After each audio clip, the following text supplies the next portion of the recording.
The year is 1788, and across the marble halls of Versailles, candlelight flickers against mirrors that reflect a world of such breathtaking luxury that those who inhabit it have forgotten the reality that lies beyond their gilded gates, where the rhythms of ordinary French life unfold according to patterns as old as the kingdom itself. Picture yourself walking through these magnificent corridors where courtiers glide past in silk and satin, their powdered wigs towering like architectural monuments to vanity, their conversations drifting through perfumed air that carries no hint of the mounting crisis that threatens to consume not merely their privileged existence, but the entire social order that has sustained European civilization for centuries beyond memory. Here, in the palace that Louis XIV built to demonstrate royal power in its most sublime expression, time seems suspended in an eternal present, where the only concerns involve the intricate choreography of court etiquette and the endless pursuit of royal favor through ceremonies whose complexity rivals religious ritual in their devotion to hierarchy and tradition. The king who rules this elaborate theater possesses authority that supposedly flows directly from divine appointment, his person sacred beyond question, his will absolute throughout territories that stretch from the English Channel to the Mediterranean Sea. Yet something in the atmosphere suggests that this magnificent facade conceals foundations that have begun to crack under pressures that royal ceremony cannot address. The queen, who presides over these glittering assemblies, moves through her daily routines with the unconscious grace of someone born to inhabit palaces, her Austrian heritage making her a perpetual outsider among French nobility, while her legendary beauty and fashion sense create legends that spread far beyond Versailles into the broader world, where her subjects struggle with realities that palace life renders invisible. Marie Antoinette's mornings begin with elaborate dressing ceremonies that require dozens of attendants to accomplish what ordinary women achieve in moments, while her afternoons disappear into gambling sessions whose stakes exceed the annual income of entire villages.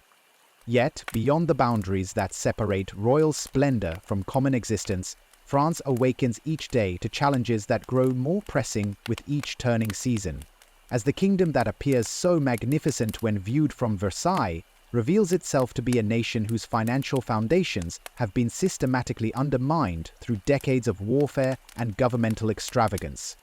Picture the merchants who struggle to maintain their businesses while taxes consume profits that previous generations had taken for granted, their account books revealing the mathematical impossibility of sustaining commerce under fiscal pressures that seem designed to extract every possible livre from productive enterprise.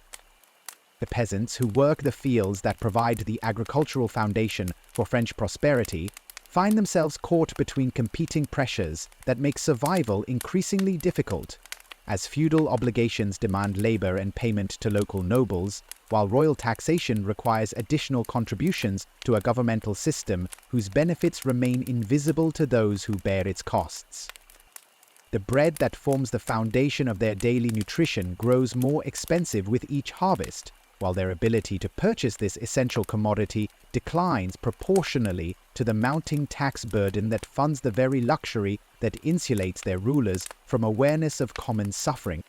In the workshops and marketplaces of Paris, craftsmen and merchants gather in the early morning hours before beginning another day of labor, whose rewards diminish steadily under economic pressures that seem beyond any individual's power to control or influence.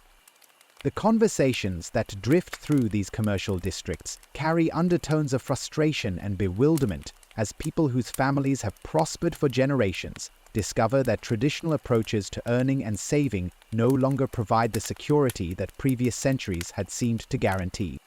The coffee houses and taverns that serve as gathering places for those whose education enables them to follow political developments become centers for discussions that would have seemed unimaginable just decades earlier, as ideas flowing from Enlightenment philosophy begin to offer alternative visions of how human societies might be organized.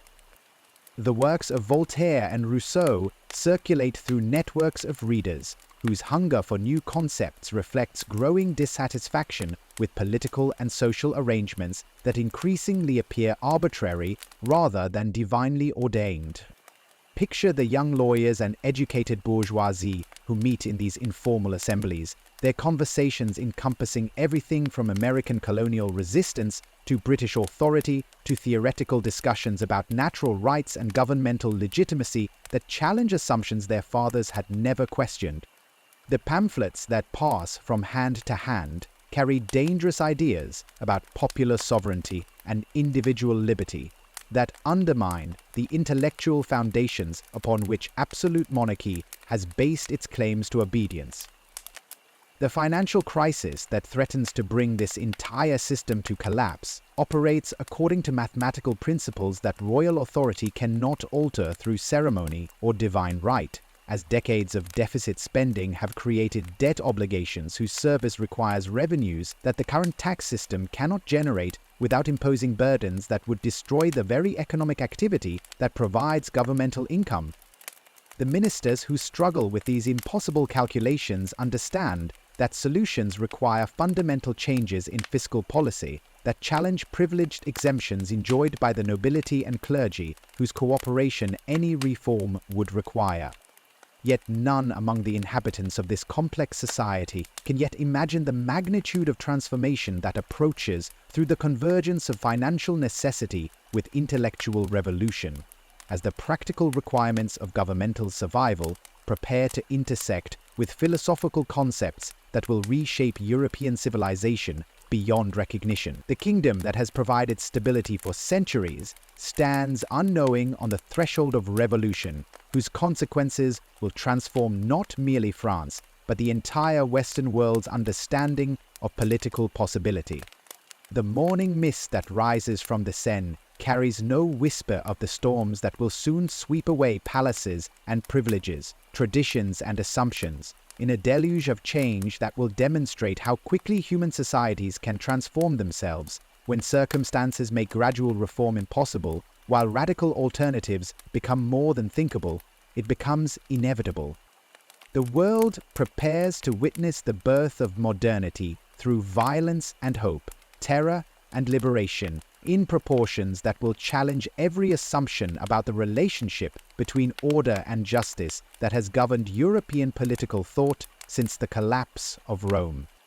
The mathematical principles that govern France's looming fiscal catastrophe trace their origins to conflicts that have raged across multiple continents, while the palace ceremonies at Versailles continued their timeless choreography, oblivious to the mounting costs that each diplomatic triumph and military adventure has added to a national debt whose magnitude now exceeds the kingdom's ability to service through conventional means. Picture the royal treasury as its officials confront account books whose columns reveal the stark arithmetic of imperial overreach. Decades of warfare against Britain have consumed resources that generations of French taxpayers will struggle to repay, while the recent support for American colonial independence has added millions of livres to obligations that were already straining the kingdom's fiscal foundations beyond their breaking point. The 7 Years' War that ended in 1763 with the loss of New France represents only the beginning of expenditures that have transformed military glory into financial burden, as Louis XV's determination to restore French prestige following colonial defeats led to arms buildups and naval construction programs whose costs accumulated year after year, while the tax base that should have supported such investments remained artificially constrained by exemptions that protected the very classes whose wealth could have solved the kingdom's monetary crisis. The irony cuts deeper with each passing season. Those who possess the most pay the least, while those who own almost nothing bear the greatest burden of supporting governmental operations, whose benefits flow primarily to the privileged. The American war that has just concluded provides the most recent and perhaps most devastating example of how foreign policy adventures can bankrupt even the wealthiest nations when their fiscal systems prove inadequate to the demands that global competition places upon national resources. Picture the French officers who served alongside George Washington as they returned to Versailles carrying more than memories of military victory. They bring first-hand experience with republican ideals and constitutional limitations on royal authority that will soon prove as dangerous to absolute monarchy as the debt their expedition has created. The 24 million livres that French participation in American independence has cost represents money that simply does not exist within current governmental revenues, creating obligations that require either new taxation or fundamental restructuring of national finances. Jacques Necker, the Swiss banker, whose reputation for financial innovation has earned him appointment as Director General of Finances, discovers that his Protestant background and foreign birth provide both advantages and liabilities in navigating the treacherous currents of French politics while attempting reforms that challenge entrenched interests. His methodical approach to governmental accounting reveals the shocking reality that annual expenditures exceed revenues by amounts that make conventional economy measures meaningless, while his publication of the Compte en Rang, that exposes royal finances to public scrutiny, creates precedents for governmental transparency that undermine traditional assumptions about royal prerogatives. Picture Necker as he pores over financial records that previous administrations have deliberately obscured, his calculations revealing that the kingdom spends nearly twice what it collects in taxes while maintaining accounting systems designed to hide rather than illuminate the true extent of fiscal crisis. The loans that have financed recent military operations carry interest obligations that consume growing portions of annual revenue, creating a spiral of debt service that requires additional borrowing to meet even current obligations. His attempts to rationalize this chaotic system through elimination of redundant offices and reduction of court pensions encounter resistance from precisely those courtiers whose cooperation any meaningful reform would require. The pamphlet warfare that erupts around Necker's financial revelations demonstrates how fiscal policy can become a battleground for competing visions of governmental authority, as his supporters argue that systematic accounting and prudent management can restore France to solvency, while his opponents claim that foreign bankers cannot understand the unique requirements of absolute monarchy. The public debates that surround these publications introduce French citizens to concepts of budgetary oversight and administrative accountability that had previously remained confined within governmental circles, creating expectations for transparency that will prove impossible to contain once released into general circulation. Yet Necker's dismissal in 1781 provides only temporary relief for those who prefer traditional fiscal opacity to modern financial management, as the underlying mathematical problems that his administration had identified continue worsening, regardless of who holds official responsibility for attempting solutions. Picture his successors as they confront the same impossible equations while lacking both his technical expertise and his political independence from established interests, their tenure marked by increasingly desperate expedients that postpone rather than resolve the fundamental contradictions between royal expenditure and national revenue. Charles-Alexandre de Calonne, whose appointment as Controller General of Finances in 1783 represents another attempt to find salvation through expert management, discovers that his predecessor's warnings had actually understated the severity of France's fiscal position, as detailed analysis reveals annual deficits approaching 112 million livres at a time when total royal revenue barely exceeds 400 million. His comprehensive reform package attempts to address these structural problems through measures that would fundamentally alter the relationship between monarchy and privileged orders, universal land taxes that would include noble and clerical property, elimination of internal customs barriers that impede commerce, and administrative reforms that would reduce governmental costs while improving efficiency. The resistance that greets Calonne's proposals demonstrates how deeply entrenched interests can paralyze reform efforts, even when continued inaction threatens institutional survival. As the Parliament's registered royal edicts refuse to approve measures that would subject privileged estates to taxation that they have traditionally avoided. Picture the magistrates who compose these judicial bodies as they debate proposals whose logic they cannot refute, but whose implementation would diminish their own economic advantages. Their deliberations revealing the fundamental tension between national necessity and class interest that will soon tear French society apart. The Assembly of Notables that convenes in February 1787 represents Calonne's final attempt to secure aristocratic cooperation for fiscal reforms, whose implementation requires voluntary submission by those whose exemptions have created the crisis. Yet the delegates who gather at Versailles demonstrate how thoroughly privileged consciousness can blind even intelligent observers to realities that threaten their continued prosperity. These representatives of France's wealthiest and most powerful families possess detailed knowledge of the kingdom's financial difficulties. Yet their response to systematic presentations of reform proposals reveals determination to preserve traditional advantages, regardless of consequences for national solvency.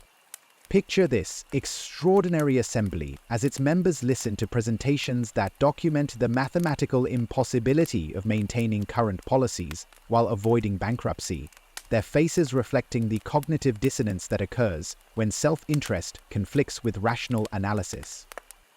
The Marquis de Lafayette, whose American service has provided him with alternative models of governmental finance, attempt to bridge the gap between noble privilege and national necessity through proposals that would preserve aristocratic status while extending tax obligations to include noble property. Yet, even these moderate suggestions encounter resistance from delegates who prefer national bankruptcy to personal sacrifice. The deadlock that emerges from these deliberations reveals how completely France's fiscal crisis has become entangled with fundamental questions about social organization and political authority that cannot be resolved through technical adjustments to existing systems. The failure of the Assembly of Notables to approve reforms that their own experts acknowledge as mathematically necessary creates a situation where governmental bankruptcy becomes not merely possible but inevitable, while traditional mechanisms for addressing fiscal emergencies prove inadequate to the scale of problems that decades of structural avoidance have created. Calonne's dismissal in April 1787 eliminates another reformer whose technical competence had proven insufficient to overcome political obstacles that prevent rational solutions to quantifiable problems, while his replacement by Étienne Charles de Brienne represents continuation rather than innovation in governmental approaches to fiscal crisis. The new Controller General Governor inherits obligations that now exceed national capacity for payment, while facing opposition from the same interests that had defeated his predecessor's reform efforts, creating conditions where governmental paralysis becomes the only policy that competing factions can accept. Yet the mathematical realities that govern debt service and revenue collection operate according to principles that remain unaffected by political preferences or administrative changes, as interest payments continue accumulating regardless of which officials hold nominal responsibility for fiscal policy. Picture the royal treasury as its reserves dwindle toward exhaustion while obligations mount, according to schedules that admit no accommodation to political convenience. The mechanical precision of compound interest forcing governmental decisions that no amount of courtly ceremony can indefinitely postpone. The economic distress that accompanies this fiscal crisis creates popular pressures that threaten public order, while demonstrating how governmental financial problems inevitably affect private economic activity throughout the kingdom. The bread shortages that begin affecting urban markets reflect not agricultural failure but commercial disruption caused by monetary instability, while the unemployment that spreads through manufacturing districts demonstrates how fiscal crises can undermine the productive capacity that provides the foundation for any sustainable solution to governmental finance problems. The intersection of elite political paralysis with popular economic hardship creates conditions that make revolutionary transformation not merely possible but probable, as traditional mechanisms for maintaining social order prove inadequate to pressures that systematic avoidance of necessary reforms has allowed to accumulate beyond manageable proportions. The decision that finally emerges from this web of impossibilities represents acknowledgement that France's financial crisis has transcended the capacity of traditional governmental institutions to address through conventional means. As the calling of the Estates General for the first time since 1614 admits that absolute monarchy can no longer govern without consultation that has been avoided for nearly 2 centuries. The transformation that this decision initiates will prove far more profound than any participant imagines, as financial necessity opens pathways for political revolution that will reshape not merely France, but the entire European understanding of legitimate governmental authority. The decision that financial desperation has finally forced upon Louis XVI reverberates across France like thunder preceding a storm whose magnitude none can yet comprehend, as the royal proclamation calling for elections to the Estates General awakens political energies that have lain dormant since the reign of Louis XIII, while creating opportunities for popular participation in governance that challenge every assumption about the relationship between rulers and ruled that has defined French society for generations beyond memory. Picture the excitement that spreads through provincial towns and rural parishes, as communities that have never been consulted about royal policy suddenly find themselves invited to select representatives and formulate grievances, their participation in this unprecedented process transforming passive subjects into active citizens, whose voices will soon demand recognition that absolute monarchy cannot safely grant. The electoral procedures that govern this extraordinary consultation reveal how completely the traditional framework of French politics has become obsolete, as rules designed for a medieval society where social boundaries remained fixed and political participation was limited to hereditary elites now encounter populations whose literacy, economic sophistication, and exposure to Enlightenment ideas have created expectations that transcend the narrow confines of their assigned social roles. The 3 estates that will gather at Versailles represent theoretical divisions that no longer correspond to the complex realities of 18th century French society. Clergy, whose interests range from wealthy bishops to impoverished parish priests, nobles whose circumstances vary from court favorites to debt-ridden provincial landowners, and a third estate whose diversity encompasses everything from wealthy merchants to urban artisans to landless peasants. Picture the parish meetings that unfold across the French countryside during the spring of 1789, where communities gather in churches and market squares to debate questions that their ancestors had never been permitted to consider.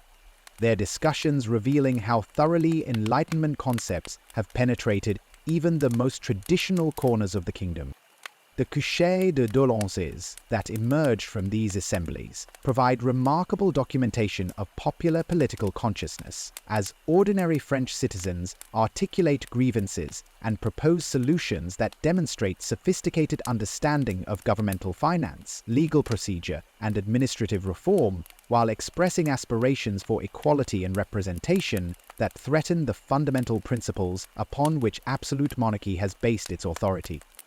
The Third Estate delegations that travel toward Versailles during early May carry with them more than formal credentials and written grievances. They embody the political awakening of a population whose growing literacy and commercial sophistication have created capabilities for self-governance that traditional French political theory has never acknowledged. Among these representatives, the figure of Emmanuel Joseph Sieyès emerges as the intellectual architect of revolutionary transformation. His pamphlet, What is the Third Estate?, providing conceptual foundations for claims that will reshape European political thought, through arguments whose logic proves as devastating to aristocratic privilege as any military assault could be to physical fortifications. Picture Sieyès as he formulates the questions that will define revolutionary ideology. What is the Third Estate? Everything. What has it been until now in the political order? Nothing. What does it want to be? Something. his analysis cuts through centuries of theoretical justification for aristocratic privilege to reveal the mathematical reality that those who perform the productive labor and provide the financial resources that sustain French society have been systematically excluded from political participation by institutions whose only justification rests upon historical accident rather than rational principle or divine mandate. The transformation that begins as these diverse representatives gather at Versailles becomes visible in the very ceremonies designed to reinforce traditional hierarchy, as the elaborate protocols that govern the opening of the Estates General create visual demonstrations of inequality that educated bourgeois delegates find increasingly difficult to accept. The requirement that Third Estate representatives wear plain black clothing while nobles appear in silk and ermine, that they enter through separate doors and follow different ceremonial procedures, that they remove their hats while the privileged orders remain covered, these symbolic reinforcements of social division serve to highlight rather than legitimate the arbitrary nature of distinctions that Enlightenment philosophy has taught them to question. Picture the scene on May 5, 1789, as this unprecedented assembly convenes in the Salle des Menus Platures at Versailles, the atmosphere charged with expectations that range from modest hopes for fiscal reform to revolutionary dreams of fundamental transformation. The king, whose financial difficulties have necessitated this consultation, appears uncertain about the forces he has unleashed, while the queen, whose Austrian heritage and legendary extravagance have made her a symbol of aristocratic excess, faces delegates whose resentment of court luxury has been sharpened by years of popular suffering that palace life has rendered invisible to those who might have addressed its causes. The procedural disputes that immediately emerge reveal how completely the electoral process has transformed French political consciousness, as Third Estate delegates who had expected to participate in genuine consultation discover that traditional voting methods would ensure their permanent subordination despite representing the vast majority of French population. The question of whether votes should be counted by estate or by head becomes the crucial battleground where competing visions of political legitimacy confront each other, as maintenance of traditional procedures would enable clergy and nobility to outvote the Third Estate 2-1, regardless of how many French citizens support reform proposals. The pamphlet literature that floods Paris during these crucial weeks demonstrates how political crisis can accelerate intellectual development, as writers and journalists explore implications of popular sovereignty that had remained theoretical abstractions until circumstances created opportunities for practical application.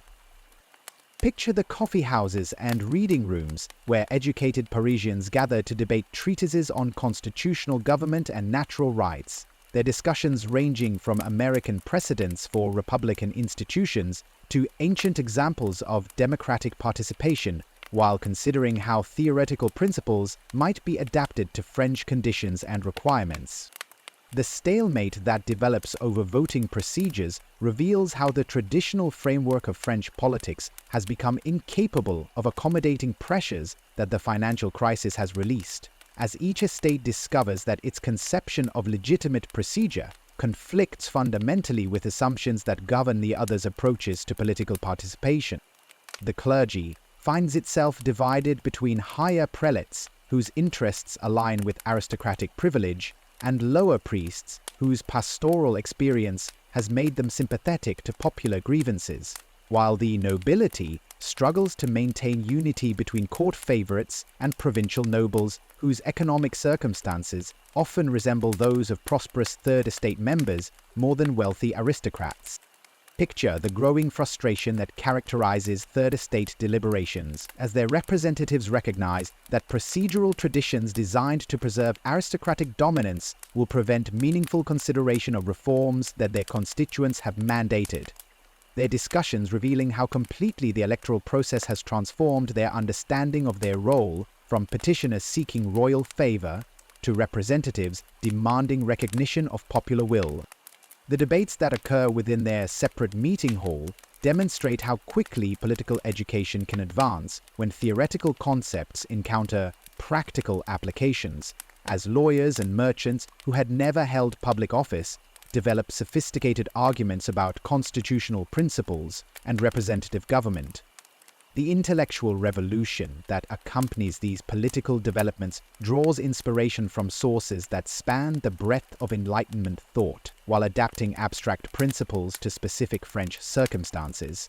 As revolutionary theorists synthesize ideas derived from Locke's treatises on government, Montesquieu's analysis of constitutional separation of powers, and Rousseau's exploration of popular sovereignty into coherent programs for institutional transformation, the speed with which these complex concepts spread throughout French society demonstrates how thoroughly traditional barriers to political participation have been undermined by economic development and educational advancement that absolute monarchy has been unable to control or channel. Picture the transformation occurring in provincial reading societies and urban discussion groups, as news from Versailles creates opportunities for political engagement that previous generations could never have imagined. Their meetings revealing how deeply Enlightenment ideas have penetrated French consciousness, while providing networks for coordination that will prove crucial during the revolutionary upheaval that approaches. The correspondence that flows between Paris and provincial centers carries more than information about parliamentary proceedings. It transmits revolutionary concepts that transform local grievances into components of national political movements whose scope exceeds anything that traditional French politics had encompassed.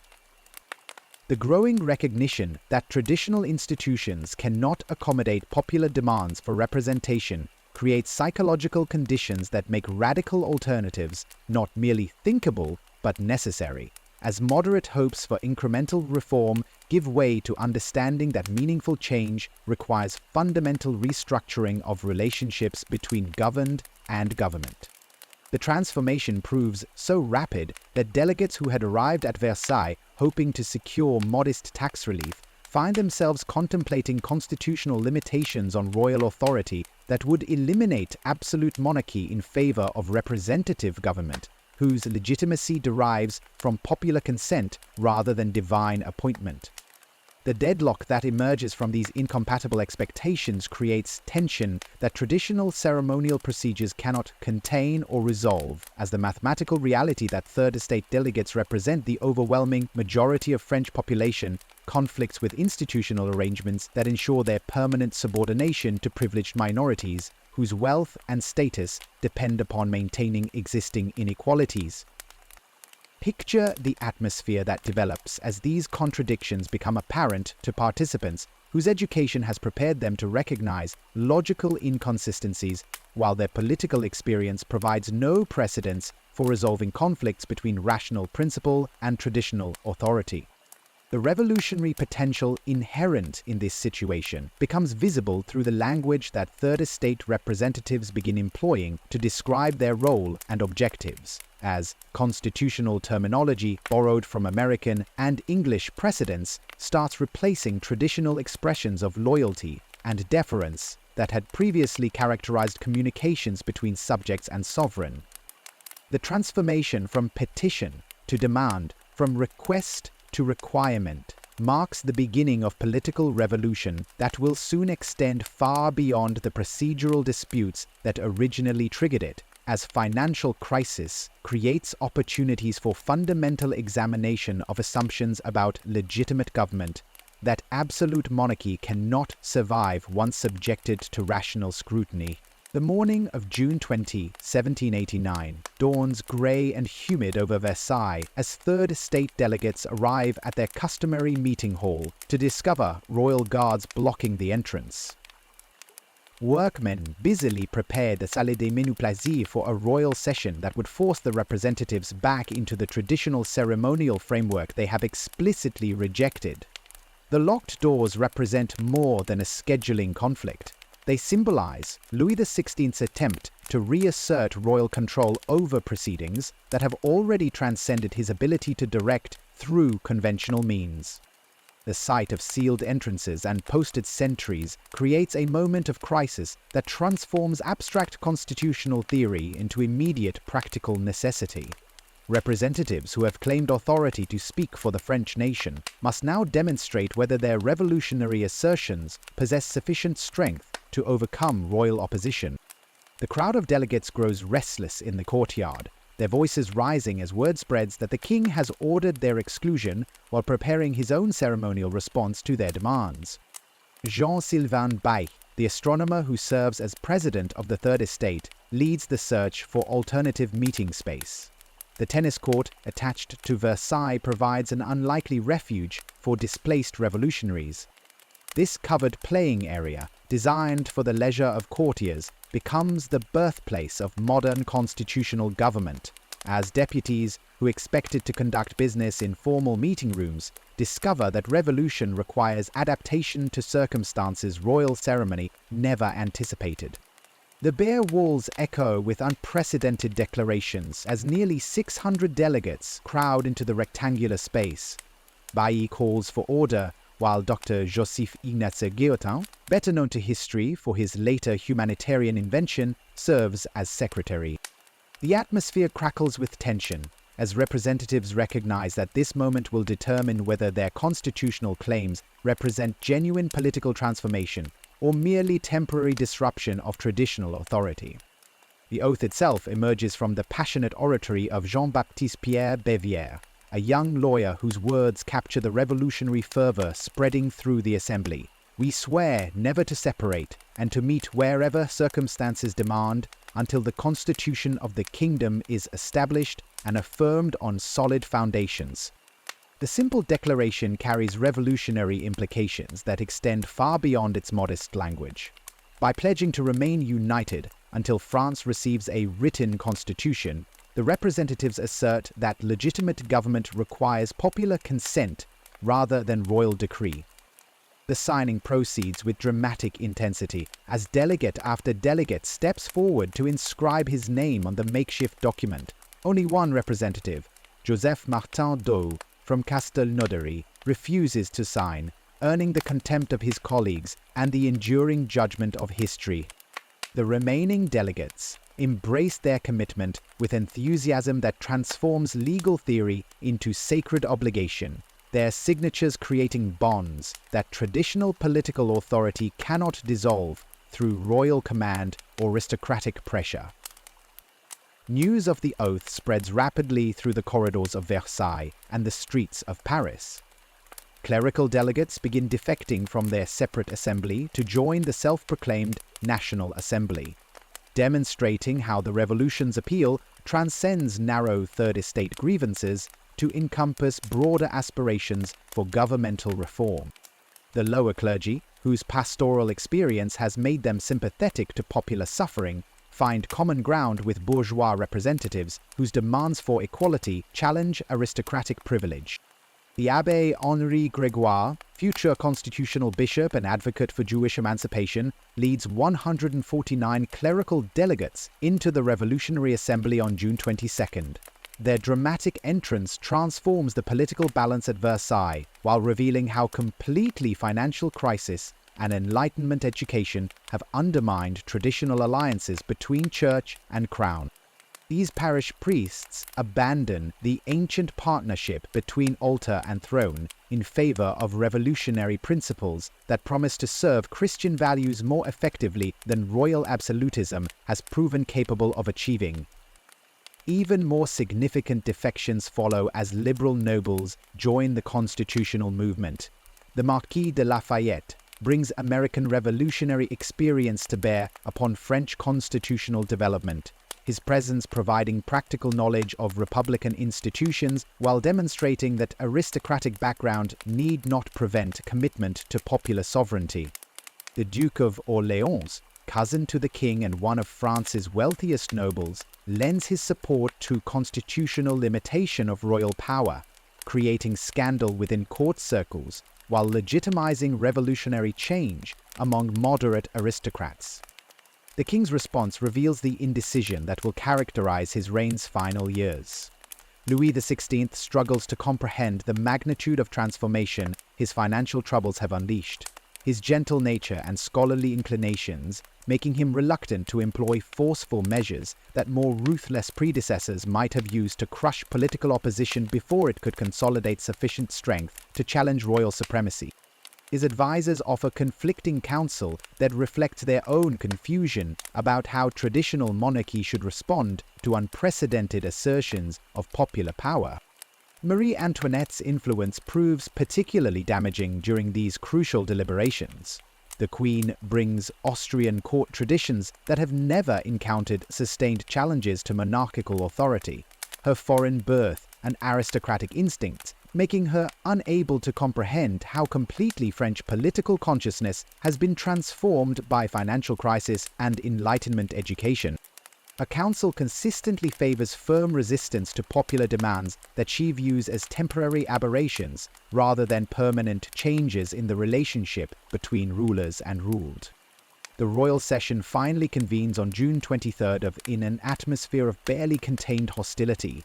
Louis XVI appears before the combined estates wearing the plumed hat and ceremonial dress of absolute monarchy, while announcing modest reforms that might have satisfied opposition demands months earlier, but now seem inadequate to revolutionary expectations.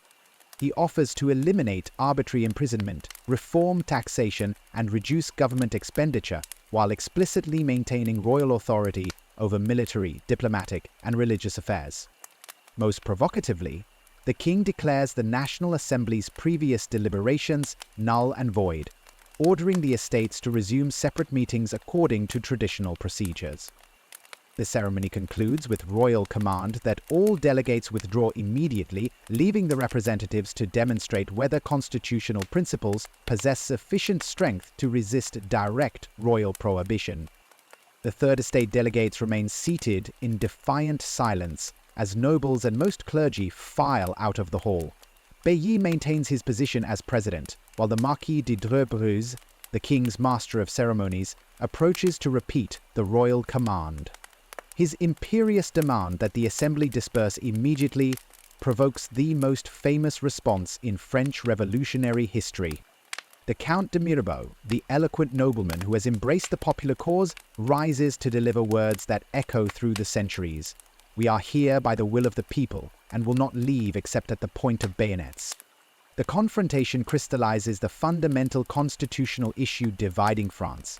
Traditional royal authority, based on divine right and aristocratic privilege, confronts popular sovereignty, derived from electoral mandate and constitutional principle. The delegates' refusal to disperse demonstrates that revolutionary change has progressed beyond the point where royal commands can restore the previous political order. Their continued presence in the hall represents practical assertion of the constitutional theory they have proclaimed, transforming the tennis court oath from symbolic gesture into operational reality.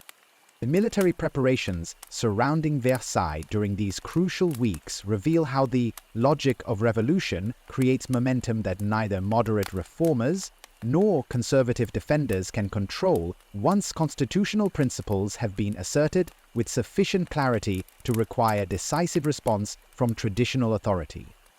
Regiments march toward the capital, while their commanders struggle with questions about military loyalty that absolute monarchy has never been forced to address, as soldiers whose oath of service was sworn to the crown discover that political revolution creates competing claims upon their allegiance that traditional military discipline cannot resolve. Popular demonstrations erupt throughout Paris as news of the tennis court oath spreads among urban populations, revealing how completely revolutionary ideas have captured the imagination of social groups whose participation will prove essential for any successful challenge to royal authority. Their enthusiasm demonstrates that constitutional theory has found practical application among working people whose previous political experience had been limited to traditional forms of protest against specific grievances.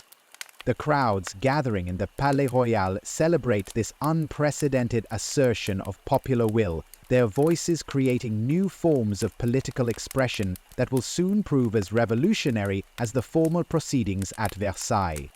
The point of no return has been crossed through an oath sworn in humble surroundings by men whose original intention involved modest fiscal reform rather than fundamental transformation of French government. Yet the logic of constitutional principles has created momentum that will carry them far beyond anything they had originally imagined, while establishing precedents for popular sovereignty that will reshape European political development for generations beyond their own historical moment. The revolution that began with mathematical problems has become a sacred commitment to principles whose implementation will require courage that their oath has sworn to provide, regardless of consequences royal authority might seek to impose. The momentum generated by the tennis court oath accelerates through the final days of June as constitutional revolution spreads beyond the confines of Versailles into the volatile streets of Paris. The capital seethes with political energy as news of the National Assembly's defiance reaches working-class districts where economic grievances have created a powder keg awaiting the revolutionary spark. Bread prices soar to levels that consume half a laborer's daily wages, while rumors spread that aristocratic conspirators plan to starve the people into submission through deliberate manipulation of grain supplies. The dismissal of Jacques Necker on July 11th provides the catalyst that transforms urban discontent into revolutionary uprising. The popular finance minister, whose published account of royal finances had first exposed the monarchy's fiscal crisis, becomes a symbol of reform crushed by court reaction. News of his removal reaches Paris through the garden cafes of the Palais Royal, where radical orators like Camille Desmoulins inflame crowds with warnings that royal troops are massing to suppress constitutional government through military force. The political crisis deepens as the king concentrates regiments around Paris and Versailles, calling up Swiss guards and German mercenaries whose foreign origins make them presumably more reliable than French soldiers who might sympathize with popular grievances. The sight of armed camps spreading across the countryside surrounding the capital creates alarm among bourgeois patriots who recognize that military force threatens to crush their constitutional achievements before they can be consolidated into permanent political transformation. Desmoulins leaps onto a table at the Café des Foys on the afternoon of July 12th, waving a pistol while urging immediate resistance to royal tyranny. His passionate oratory draws hundreds of listeners who pour from the garden into surrounding streets, their demonstrations growing larger and more militant as word spreads that the king has chosen military suppression over constitutional accommodation. The crowd adopts green cockades torn from tree leaves as symbols of their allegiance to popular sovereignty before marching toward the center of Paris. The confrontation escalates when demonstrators encounter a detachment of the Royal Allemande Cavalry Regiment near the Place Louis XIV. German mercenaries charged the crowd with sabers drawn, their attack wounding several protesters while dispersing the remainder into side streets, where revolutionary fervor spreads rather than diminishes under military pressure. The incident transforms peaceful demonstration into armed resistance, as Parisians recognize that constitutional government cannot survive unless popular force counters royal violence. Barriers begin rising across strategic intersections, as ordinary citizens construct barricades from overturned carts, paving stones, and furniture dragged from nearby buildings. The impromptu fortifications represent more than defensive measures. They symbolize popular determination to control urban space against royal authority, while demonstrating revolutionary principles through collective action that transcends traditional social boundaries. Merchants, artisans, and laborers work together to create physical obstacles that represent their shared commitment to constitutional change. The search for weapons becomes desperate as crowds realize that revolutionary success requires military capability to match political determination. The Invalides, repository of thousands of muskets and cannon, falls to popular assault on the morning of July 14th, after its garrison offers only token resistance. 30,000 firearms pass into revolutionary hands, while demonstrators discover that military stores contain insufficient gunpowder to make their captured weapons effective against royal forces. The shortage of gunpowder directs popular attention toward the Bastille, the ancient fortress overlooking the Faubourg Saint-Antoine, where royal authority maintains a garrison, along with substantial ammunition supplies. The medieval stronghold has evolved from military necessity into symbol of arbitrary royal power, its massive walls housing political prisoners whose crimes consist primarily of challenging governmental authority through unauthorized publications or seditious speech. The crowd gathering before the Bastille's gates on the morning of July 14th initially seeks negotiation rather than assault, their representatives meeting with Governor Bernard-René de Launay to request surrender of the gunpowder stores needed to defend constitutional government against royal reaction. The fortress contains only 7 prisoners, but its symbolic importance as an instrument of despotic authority makes its capture essential for revolutionary credibility, while its military resources offer practical advantages for popular resistance. Launay faces an impossible situation as several hundred armed citizens mass in the fortress courtyard, while thousands more crowd surrounding streets. His garrison consists of 30 Swiss guards and 82 invalids, elderly soldiers whose combat effectiveness cannot match their loyalty to royal authority. The governor attempts to negotiate, inviting popular delegates into the fortress, while promising to avoid violence if crowds disperse peacefully.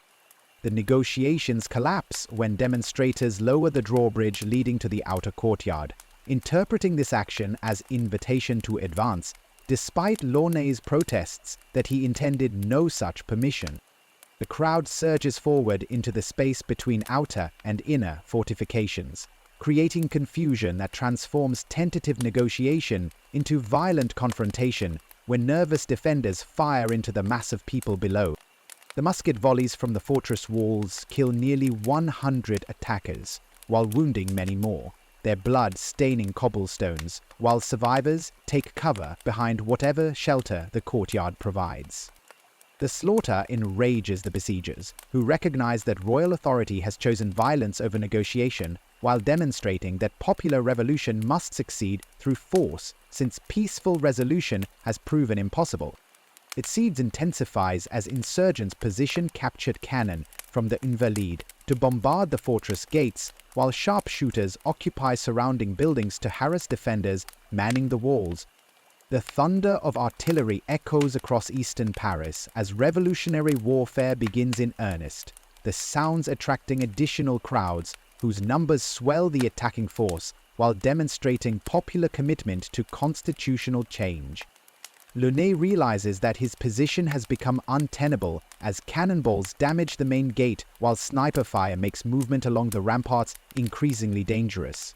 His ammunition supplies, ironic given the battle's original purpose, begin running low, while messages sent to request military assistance receive no response from royal commanders, apparently unwilling to risk their forces in urban combat.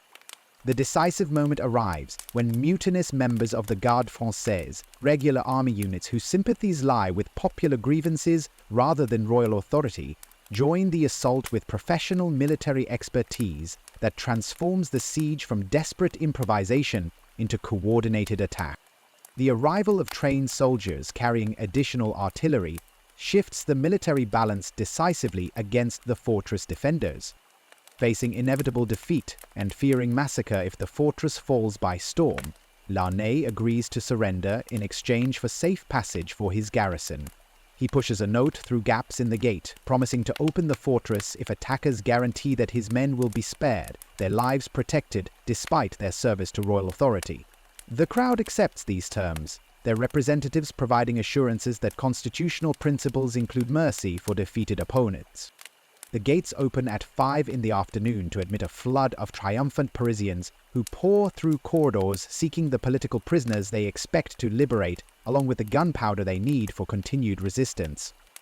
The disappointed discovery of only 7 inmates, including 4 forgers and a nobleman, imprisoned at his family's request, cannot diminish popular enthusiasm for their victory over royal tyranny. Launay's fate demonstrates how revolutionary violence exceeds the control of moderate leaders who promise constitutional restraint.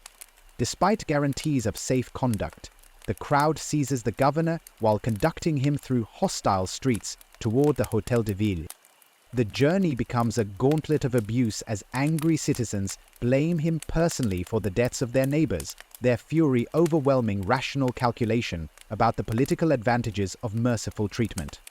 the governor dies under a hail of blows in the Place de Grève, his head severed and mounted on a pike that becomes a ghastly symbol paraded through celebrating crowds. The mayor of Paris, Jacques de Flesselles, meets similar fate after accusations that he deliberately misdirected popular efforts to secure weapons. His execution demonstrating that revolutionary justice operates according to popular passion rather than legal procedure.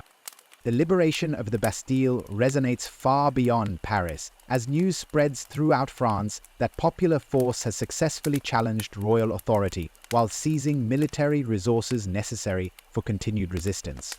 The fortress's demolition begins immediately, its stones distributed as souvenirs while entrepreneurs market miniature models of the structure, whose destruction symbolizes the end of arbitrary government. The revolution's center of gravity shifts decisively from Versailles to Paris as political leadership recognizes that constitutional change requires popular support that can only be maintained through attention to working-class grievances beyond the bourgeois concerns that had initially motivated the Third Estate. The alliance between educated representatives and urban crowds creates revolutionary potential that exceeds anything contemplated in the Cahiers de doléances compiled for the Estates Generales. The Great Fear begins spreading through rural districts as news of Parisian insurrection combines with rumors of aristocratic brigands ravaging the countryside in retaliation for constitutional challenges to traditional privilege. Peasant communities attack manor houses and burn feudal records in spontaneous uprisings that destroy the documentary foundations of seigneurial authority, while demonstrating that revolutionary change encompasses social transformation beyond political reform. The night of August 4th witnesses the formal abolition of feudalism as noble delegates compete to renounce privileges that popular violence has already rendered unenforceable, their speeches in the National Assembly providing legal sanction for social changes that rural revolution has accomplished through direct action. The destruction of the Bastille thus becomes the symbolic beginning of comprehensive transformation that extends constitutional principles into every aspect of French society, creating irreversible momentum toward the creation of a new political and social order. The aftermath establishes patterns that will characterize the revolution's subsequent development as popular violence both advances constitutional principles and exceeds the boundaries that moderate leaders attempt to establish for political change. The fortress keys presented to Lafayette as commander of the newly formed National Guard will eventually be sent to George Washington as a symbol of international revolutionary solidarity, while the Bastille's destruction becomes an annual celebration that reminds successive generations of their debt to popular courage in the face of royal tyranny. The euphoria following the fall of the Bastille creates a brief moment when revolutionary France believes constitutional monarchy can reconcile popular sovereignty with royal authority through enlightened compromise. The National Assembly, now meeting in the Manège near the Tuileries Palace, works feverishly to transform abstract principles into concrete legislation while managing the volatile political forces unleashed by urban insurrection and rural rebellion.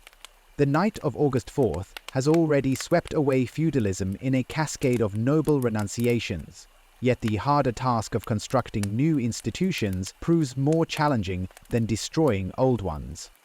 The Declaration of the Rights of Man and Citizen emerges from weeks of intense debate as delegates attempt to distill revolutionary principles into universal language that can guide constitutional development while inspiring similar movements throughout Europe.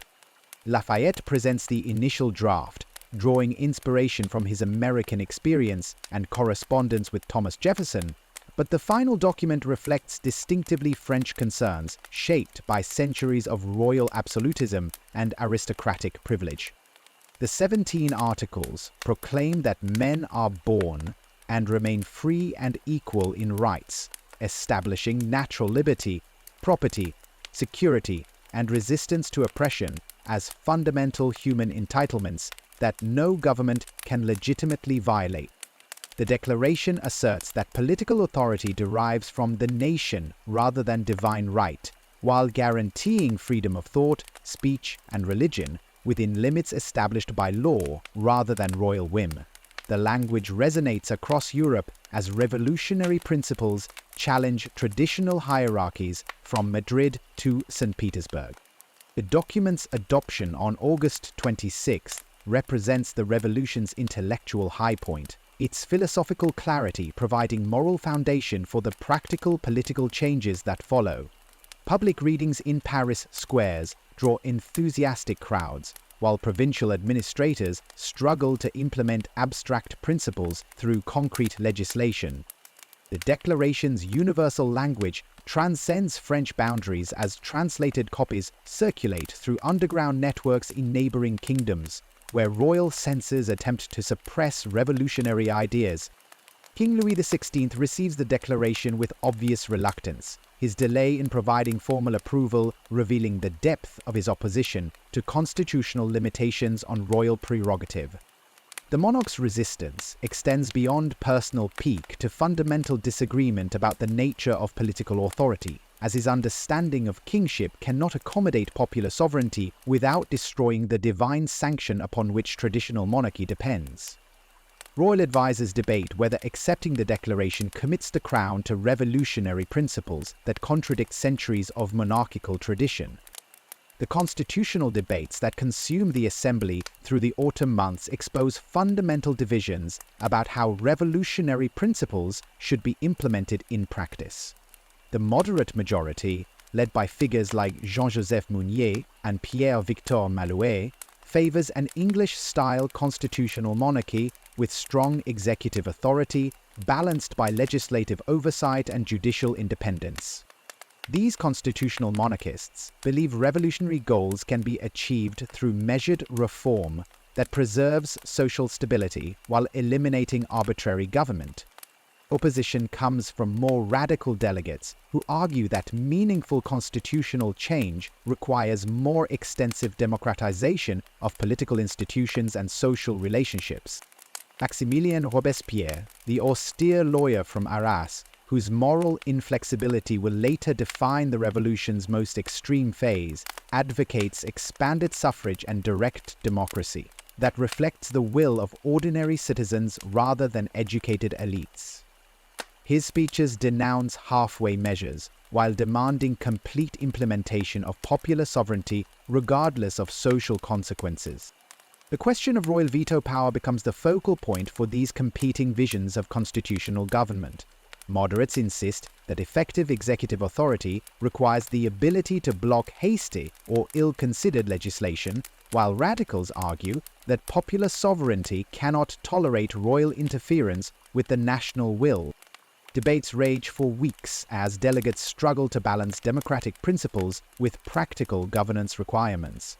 The compromise solution, a suspensive veto that temporarily delays but cannot permanently prevent legislative action, satisfies neither faction, while storing up future conflicts.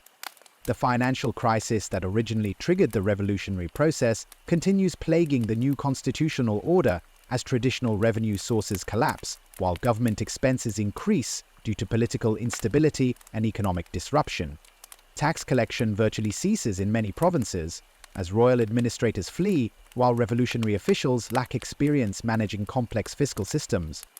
The sale of church lands nationalized as biens nationaux provides temporary relief while creating new constituencies committed to revolutionary change. But the underlying fiscal problems resist easy solution. The assignats, paper currency backed by confiscated church property, initially stabilize government finances while facilitating the transfer of ecclesiastical wealth to private hands. Urban speculators and wealthy peasants purchase former monastic estates at favorable prices, their investments in revolutionary success creating powerful interests opposed to counter-revolutionary restoration. Yet, the currency's proliferation soon triggers inflation that undermines working-class living standards while generating popular resentment against revolutionary economic policies. The civil constitution of the clergy, adopted in July 1790, transforms the religious crisis into political schism, as the assembly attempts to subordinate church authority to constitutional principles. The legislation reduces the number of bishops and parishes while requiring clerical salaries to be paid by the state rather than through traditional benefices. Diocesan boundaries are redrawn to correspond with new administrative departments, imposing rational organization upon ecclesiastical structures that had evolved organically over centuries. Most controversially, the Constitution mandates popular election of bishops and parish priests, subjecting spiritual authority to democratic processes that contradict fundamental Catholic teachings about apostolic succession. The requirement that clergy swear an oath of loyalty to the constitutional church creates devastating divisions within French Catholicism, as roughly half the priests refuse compliance, becoming réfractaires, whose opposition to revolutionary religious policy aligns them with counter-revolutionary resistance. The schism separates families and communities, while providing enemies of the revolution with powerful religious arguments against constitutional change. Rural parishes divide between constitutional and refractory priests as parishes choose between revolutionary loyalty and traditional faith. Sunday masses become political demonstrations, as attendance at constitutional services implies acceptance of revolutionary principles, while participation in clandestine refractory ceremonies expresses opposition to the new order. Pope Pius VI's condemnation of the civil constitution in April 1791 internationalizes the religious conflict while strengthening the resolve of non-juring priests, whose resistance becomes a rallying point for broader opposition to revolutionary transformation. The papal bull Quod Aliquantum denounces the Declaration of Rights while rejecting revolutionary claims about popular sovereignty, creating irreconcilable conflict between Catholic teaching and constitutional principles. The king's private opposition to the religious settlement deepens his alienation from constitutional developments, while strengthening his wife's influence toward more decisive resistance to revolutionary change. Louis XVI's confessor refuses to take the constitutional oath, creating spiritual crisis for a monarch whose conscience cannot reconcile religious duty with political obligation. Marie Antoinette's correspondence with her brother Emperor Leopold II of Austria seeks foreign intervention to restore royal authority while demonstrating the monarchy's fundamental disloyalty to the constitutional system they have sworn to uphold. The royal family's attempted flight to Varennes in June 1791 shatters the fiction of willing royal cooperation with constitutional government, while radicalizing popular opinion against monarchy itself. The elaborate escape plan, designed to reach the frontier fortress of Montmédy, where loyal troops await the king's arrival, involves Swedish nobleman Axel von Fersen and requires precise coordination across hundreds of miles of revolutionary territory. The 25-hour flight exposes the monarchy's fundamental duplicity, while providing documentary evidence of treasonous correspondence with foreign powers hostile to revolutionary France. The king's manifesto, discovered among his papers and clearly intended for publication after successful escape, denounces virtually every revolutionary achievement while promising to restore the old regime with foreign assistance. The document's language reveals Louis VIII's complete rejection of constitutional principles he had publicly accepted. Recognition comes at Varennes when Postmaster Jean-Baptiste Douay identifies the royal family despite their disguises, his alert triggering pursuit that ends the escape attempt just 30 miles from the safety of Austrian territory. The forced return to Paris occurs amid hostile crowds whose anger reflects popular recognition that constitutional monarchy has failed as a viable compromise between revolutionary and traditional principles. The massacre of the Champ de Mars on July 17th demonstrates how political polarization has progressed beyond the Assembly's ability to control popular forces through constitutional procedures. Republican petitioners demanding the king's deposition gather at the altar of the fatherland, while Lafayette's National Guard attempts to maintain order through military force that kills approximately 50 demonstrators. The bloodshed creates permanent division between moderate revolutionaries willing to use force to preserve constitutional monarchy and radical patriots who view the massacre as proof that halfway measures cannot achieve genuine democratic government. The incident marks the effective end of revolutionary unity, while establishing precedents for political violence that will characterize subsequent phases of the revolutionary process. The Constitution of 1791, finally completed in September after 2 years of deliberation, represents the moderates' attempt to institutionalize revolutionary achievements through a complex system of separated powers and limited monarchy. The document establishes a unicameral legislature elected through indirect suffrage, while restricting the king's authority to foreign policy and military command, creating theoretical balance between democratic and monarchical principles. Yet even as the Assembly celebrates its constitutional achievement and declares the revolution complete, the fundamental contradictions remain unresolved. King accepts the constitution with obvious reluctance, while privately maintaining correspondence with foreign enemies of the revolutionary government. Popular suspicion of royal loyalty intensifies, while economic problems continue undermining confidence in constitutional solutions to France's multiple crises, setting the stage for more radical transformations that will sweep away both monarchy and its moderate defenders. The constitutional monarchy's fundamental contradictions explode into violence during the summer of 1792 as European armies mass on France's frontiers, while internal enemies conspire to restore the old regime through foreign intervention. The declaration of war against Austria in April had been intended to unite the nation behind revolutionary government, yet instead triggers a cascade of military disasters that expose the new order's weakness, while radicalizing popular opinion against all suspected enemies of revolutionary change. French armies retreat in disorder from the Austrian Netherlands as Prussian forces mass along the Rhine, their commanders openly declaring their intention to restore royal authority while punishing revolutionary leaders for their crimes against legitimate monarchy.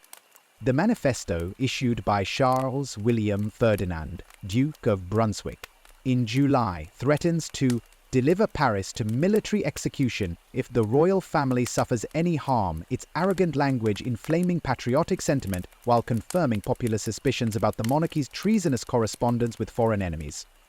The document promises that Austrian and Prussian forces will hold the entire population of Paris personally responsible for the king's safety, threatening exemplary vengeance upon a city that dares to challenge royal authority through revolutionary government. Revolutionary crowds interpret these threats as proof that constitutional monarchy serves enemy interests rather than French independence, their anger focusing on Louis XVI, whose secret negotiations have invited foreign invasion to crush popular sovereignty.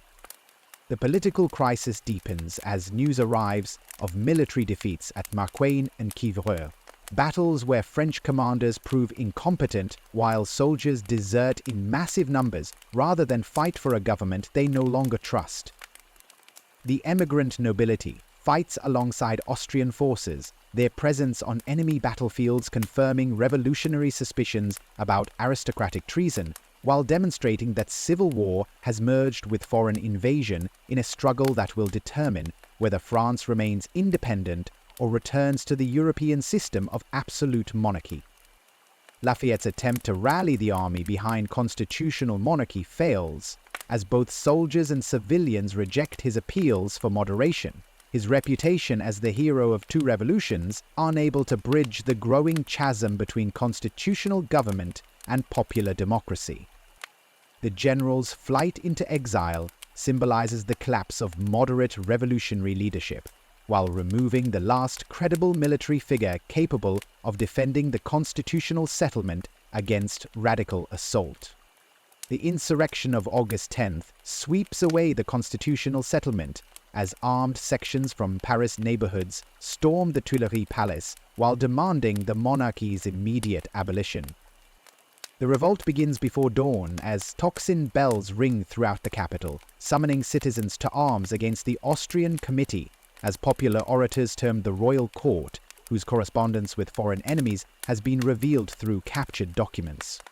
The insurgent commune that seizes control of city government represents direct democracy in action, as neighborhood assemblies coordinate their assault on royal authority through elected delegates who embody popular will rather than constitutional procedure.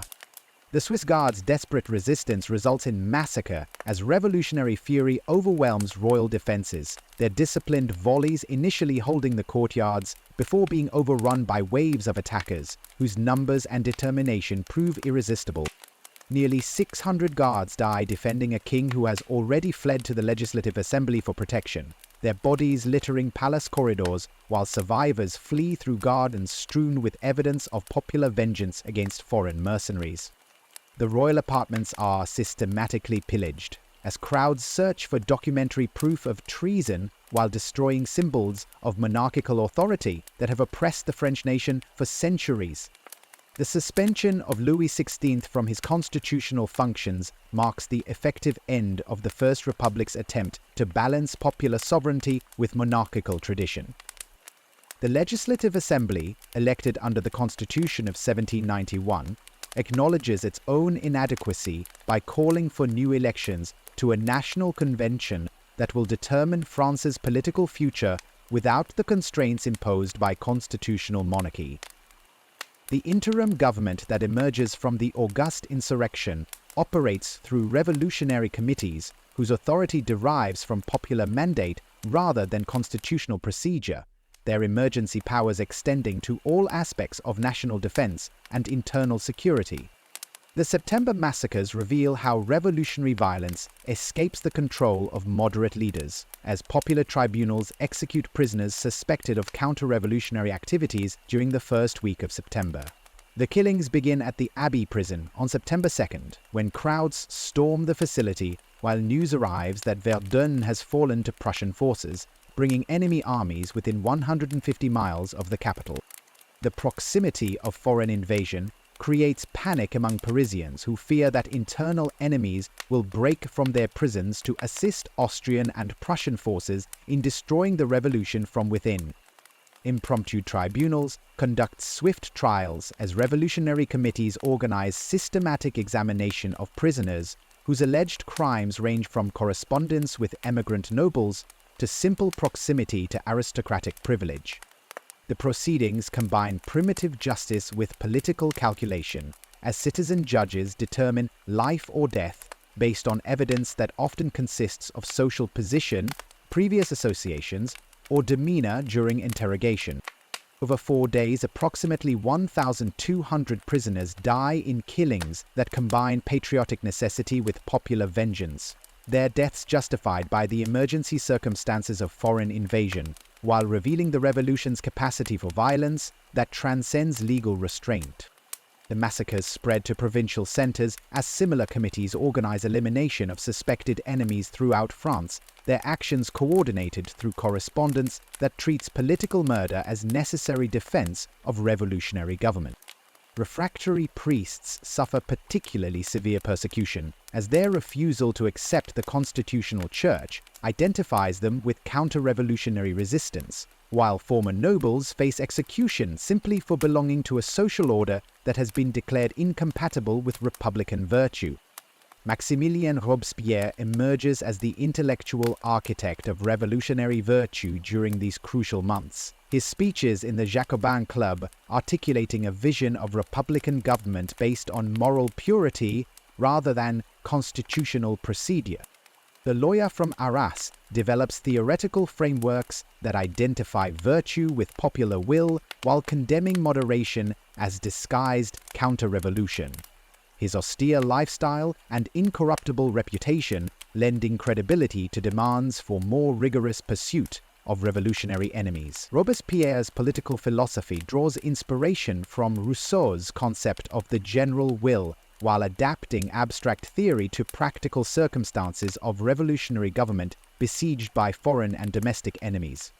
The sans-culottes, working-class patriots distinguished by their long trousers rather than aristocratic knee breeches, become the revolution's most militant supporters while demanding economic policies that serve ordinary citizens rather than wealthy speculators.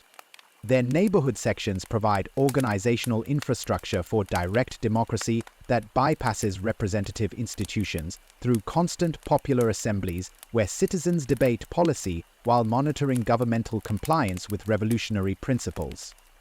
The sectional meetings create parallel government that operates independently of constitutional authority while claiming greater legitimacy through immediate popular participation.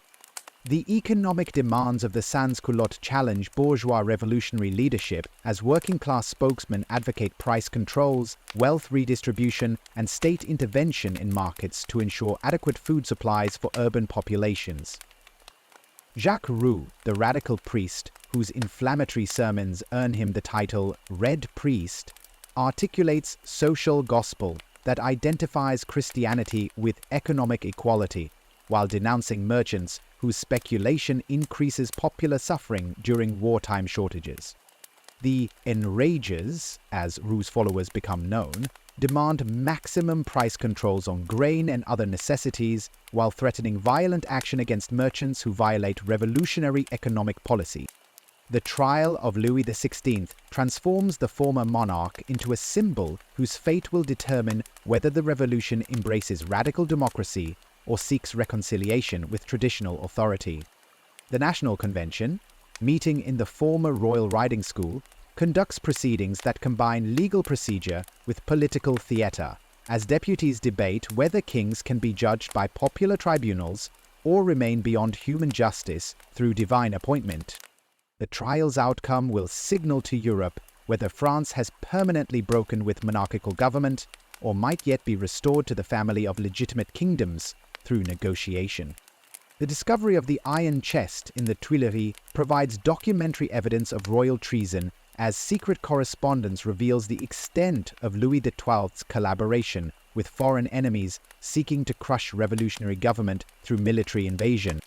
The armoire de fer, hidden behind a wall panel in the royal apartments, contains letters that demonstrate systematic duplicity extending back to the tennis court oath, their contents proving that constitutional monarchy had been undermined from within by a monarch whose loyalty belonged to Europe's crowned heads rather than the French nation. Robespierre's argument for execution emphasizes political necessity over legal precedent, as he contends that revolutionary government cannot coexist with living symbols of the old regime, whose mere existence encourages counter-revolutionary resistance. His speech to the convention establishes principles of revolutionary justice that prioritize collective security over individual rights while justifying violence as necessary defense of popular sovereignty against aristocratic conspiracy. The Incorruptible argues that Louis Capet, as the former king is now called, must die so that the Republic can live, his death serving as definitive proof that France has chosen democracy over monarchy. The vote proceeds through roll call as each deputy publicly declares his position on the king's fate, their decisions recorded for posterity, while crowds in the galleries demonstrate approval or disapproval of individual choices. The narrow margin favoring execution, 361 votes against 360, reveals deep divisions within the convention, while establishing precedent for political decisions determined by razor-thin majorities rather than overwhelming consensus. The closeness of the vote demonstrates that even revolutionary France remains divided about the appropriate limits of political violence. The execution occurs on January 21, 1793, in the Place de la Révolution, as thousands of Parisians witness the former king's death on the guillotine that physician Joseph Ignace Guillotin had designed as a humanitarian instrument that would democratize capital punishment, while eliminating the barbarous spectacles associated with traditional methods of execution. Louis XVI maintains his dignity during the final moments, attempting to address the crowd before drum rolls ordered by the execution's organizers prevent any counter-revolutionary demonstration. The blade falls at 10:22 in the morning as spectators surge forward to dip handkerchiefs in royal blood, their macabre souvenirs symbolizing the revolution's definitive break with monarchical tradition. The regicide sends shockwaves throughout Europe, as foreign courts recognize that revolutionary France has crossed a line that makes peaceful coexistence impossible. The execution triggers formation of the first coalition within weeks, as Britain, Spain, Portugal, and various German states join Austria and Prussia in determination to crush revolutionary government before its example spreads to their own territories. The military pressure intensifies as French armies face enemies on multiple frontiers, while internal rebellions erupt in regions where traditional loyalty conflicts with revolutionary demands. Terror becomes the order of the day as Bertrand Barrère announces to the convention that revolutionary government must employ exceptional measures to defend liberty against the coalition of kings and traitors seeking to restore despotism. Committee of Public Safety, granted dictatorial powers to coordinate national defense, prepares to unleash systematic violence against all enemies of the Republic, while promising that revolutionary justice will not cease until France achieves complete security through total victory over the forces of reaction that threaten popular sovereignty from within and without. The machinery of revolutionary justice accelerates through the spring of 1793 as the Committee of Public Safety transforms France into a surveillance state, where denunciation becomes civic duty while suspicion falls upon anyone whose revolutionary enthusiasm appears insufficient to trained observers. The committee, initially composed of 9 members and later expanded to 12, operates from the Green Room in the Tuileries Palace, where maps cover the walls displaying military fronts that stretch from the Pyrenees to the Rhine, while internal rebellions rage across the Vendée and federalist strongholds in Lyon, Marseille, and Toulon. These 12 men, working 18-hour days while subsisting on coffee and revolutionary fervor, coordinate the defense of a republic that faces enemies on every frontier and within every department. Maximilien Robespierre's ascension to the committee in July marks the beginning of systematic terror as the incorruptible brings his uncompromising vision of republican virtue to the practical business of governing a nation besieged by enemies both foreign and domestic. His daily routine becomes legendary among Parisians who observe his punctual walks from his modest lodgings on the Rue Saint-Honoré to the Tuileries, his simple dress and austere manner contrasting sharply with the elaborate uniforms and ostentatious wealth that had characterized the old regime's administrators. His lodgings with the Dupleix family provide sanctuary from the political storms raging throughout the capital, their modest carpenter's workshop offering domestic tranquility that contrasts with the violence he orchestrates from the committee chambers. The Revolutionary Tribunal, reorganized under the law of 22 Prairial, abandons traditional legal procedures in favor of revolutionary efficiency that prioritizes collective security over individual rights while processing cases at unprecedented speed. Antoine Feuilly-Tinville, the tribunal's public prosecutor, develops streamlined procedures that reduce complex political trials to simple questions of loyalty versus treason. His methods eliminating lengthy deliberations while ensuring that revolutionary justice operates with mechanical precision. Herman and Dumas, the tribunal's president and vice president, preside over proceedings with ruthless efficiency while maintaining the fiction of legal procedure through rapid questioning that typically lasts no more than minutes before verdicts are pronounced. The courtroom in the Palais de Justice becomes a theater where predetermined verdicts receive legal sanction through brief proceedings that combine ideological interrogation with bureaucratic efficiency. Defendants appear before judges whose primary qualification consists of unwavering loyalty to revolutionary principles rather than legal expertise, their fate determined by political considerations that treat individual guilt or innocence as secondary to the collective needs of republican defense. The wooden benches fill with spectators who cheer denunciations while jeering protests of innocence, their enthusiasm demonstrating popular approval for revolutionary justice that eliminates enemies of the people. The Great Terror intensifies during the summer of 1794 as Robespierre's vision of republican virtue becomes increasingly divorced from practical political considerations, while demanding ever more rigorous purification of French society through elimination of suspected enemies. The Law of 22 Prairial, passed on June 10th, expands the definition of crimes against the Republic while reducing legal protections for defendants to formalities that cannot interfere with revolutionary necessity. The legislation eliminates the right to legal counsel while permitting conviction based on moral evidence rather than material proof, transforming trials into ceremonies that celebrate revolutionary virtue rather than determine factual guilt. Marie Antoinette faces the tribunal on October 14, 1793, her appearance marking the symbolic completion of the monarchy's destruction as the former queen endures accusations that range from correspondence with foreign enemies to corrupting her son's morals through aristocratic education. The proceedings unfold over 2 days as prosecutors present evidence of treason that includes intercepted letters, witness testimony about court intrigues, and detailed accounts of the Queen's alleged role in encouraging foreign invasion.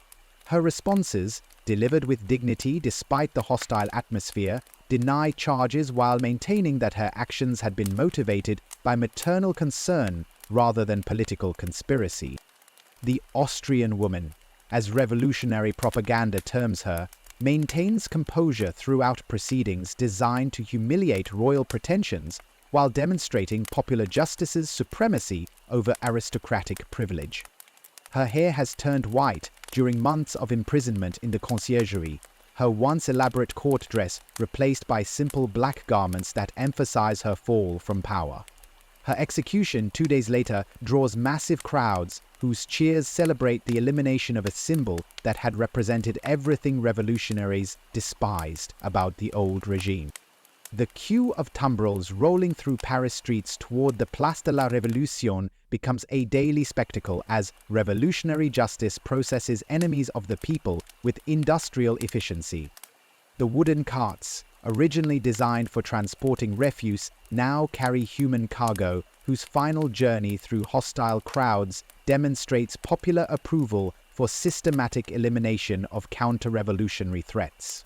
Children follow the processions while learning revolutionary songs that celebrate tyranny's defeat, their innocence contrasting with the grim purpose that transforms executions into civic festivals.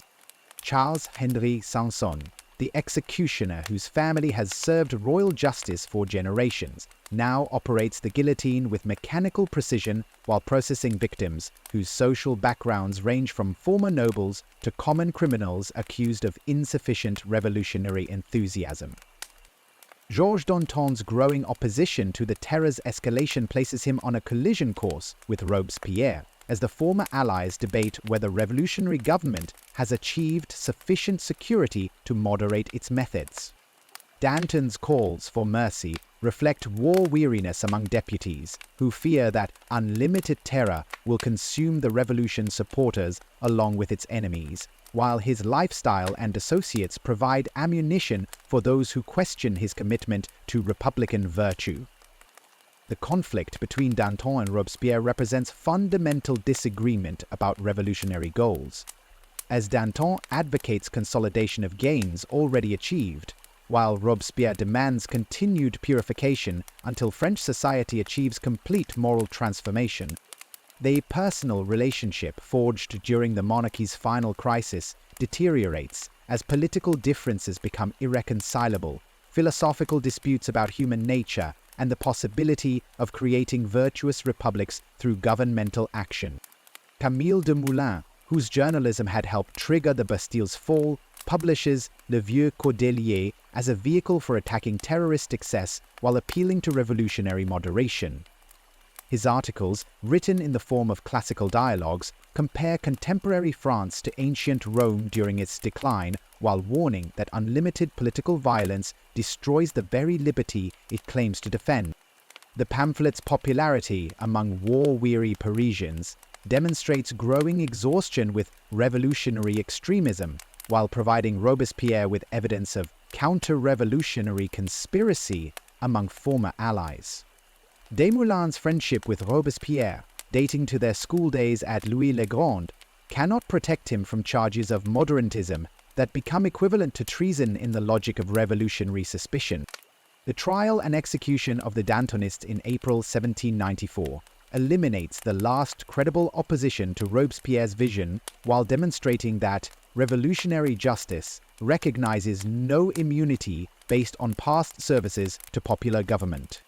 Danton's final speech to the tribunal, cut short by presiding judges who fear his oratorical power, attempts to remind fellow revolutionaries of their shared commitment to liberty, while warning that terror without limits will destroy the republic they seek to defend. His execution on April 5th removes the most charismatic leader of moderate revolutionaries while establishing precedent for eliminating any opposition to terrorist policy regardless of revolutionary credentials. The revolutionary calendar, implemented in October 1793, symbolizes the regime's determination to transform French society through complete rejection of Christian tradition while creating new temporal rhythms that reflect republican rather than religious values. The 12 months receive names derived from natural phenomena: brumaire for fog, thermidor for heat, fructidor for fruit, while each 30-day month divides into 3 10-day weeks that eliminates Sunday observance in favor of rational decimal organization. The reform extends to daily timekeeping as revolutionary authorities introduce decimal hours and minutes that divide each day into 10 hours of 100 minutes each. The cult of reason emerges as revolutionary religion designed to replace Christianity with ceremonies that celebrate natural law and civic virtue, rather than supernatural faith and priestly authority.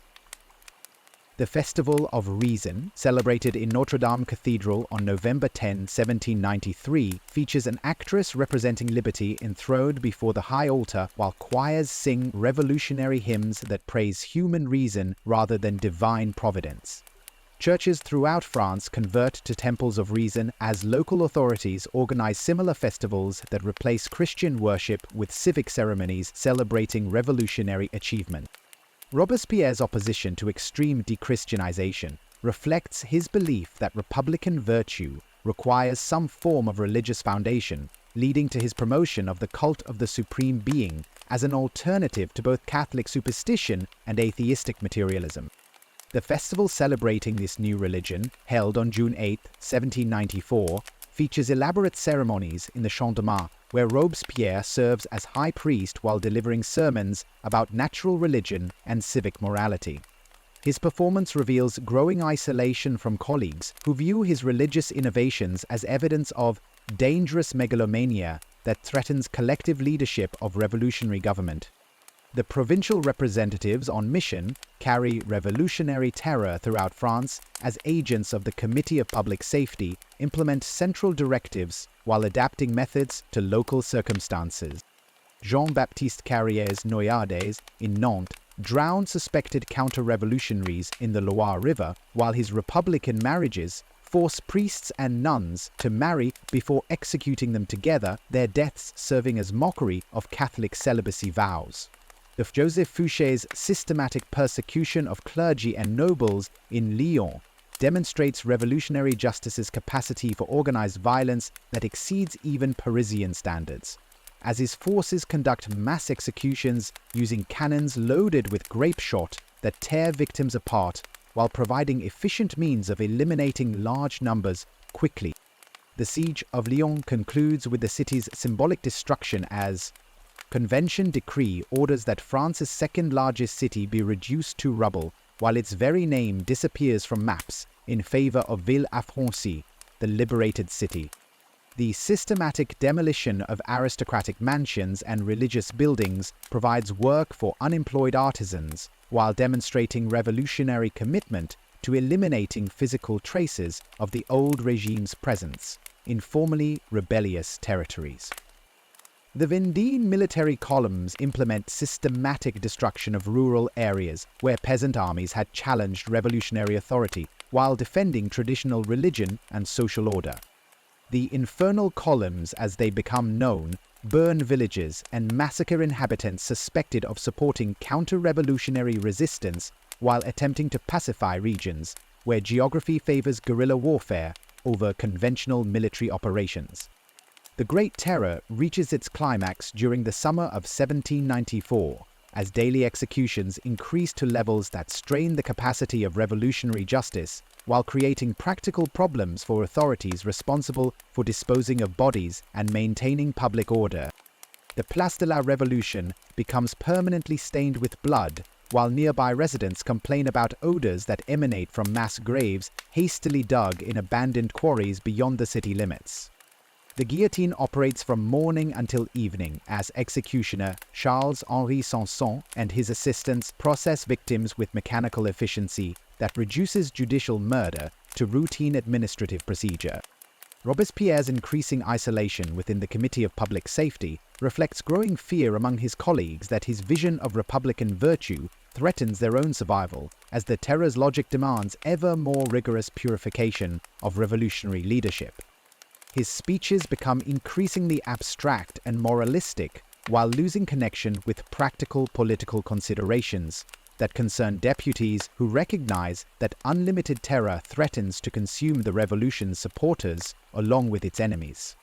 The Incorruptible's habit of maintaining lists of suspected counter-revolutionaries creates paranoia among former allies who fear inclusion on future proscription lists that will mark them for elimination. The conspiracy against Robespierre develops during July 1794 as moderate and radical factions unite in determination to eliminate the Incorruptible before his purifying vision destroys them all.